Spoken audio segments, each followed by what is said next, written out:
Good evening, everybody. Before anything else, I want to just make a quick correction about a blog that I put out yesterday about the IMSERSO. IMSERSO is actually an abbreviation for the social service for the elderly, and I referenced it yesterday in accordance to travel for international travel. Got absolutely nothing to do with it, so my mistake for that.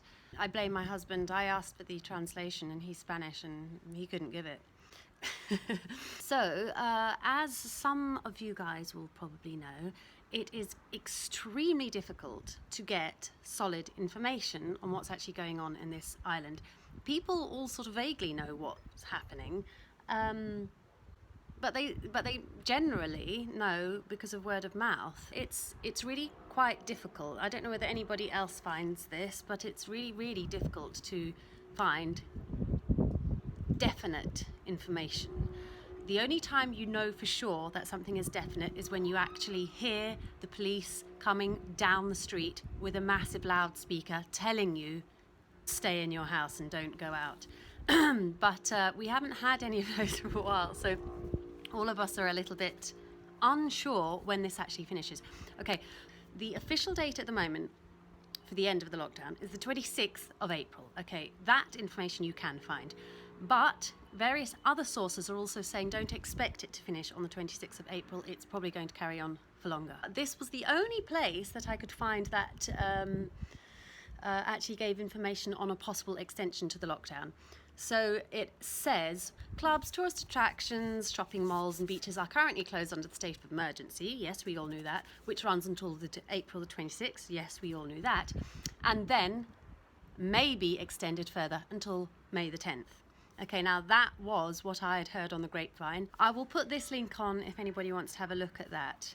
In general, though, I stick to having a look at the Gobierno de Canarias, which is the government website. I also look at Vanguardia, I think that's how you pronounce it, which is the latest news in Spain, El País, and then there's Diario de Avisos. Probably I have a really terrible accent, but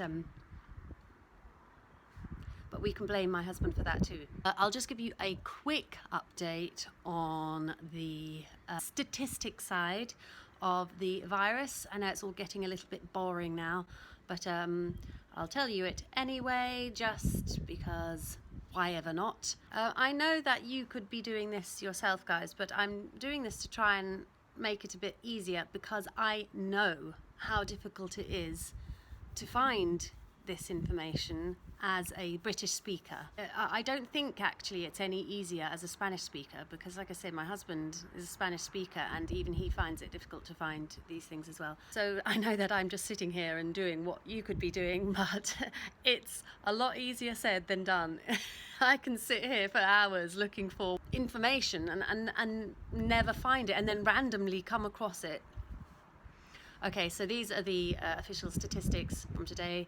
811 admissions, this is from January the 31st, 730 discharges, so that's really pretty high, and 111 deaths.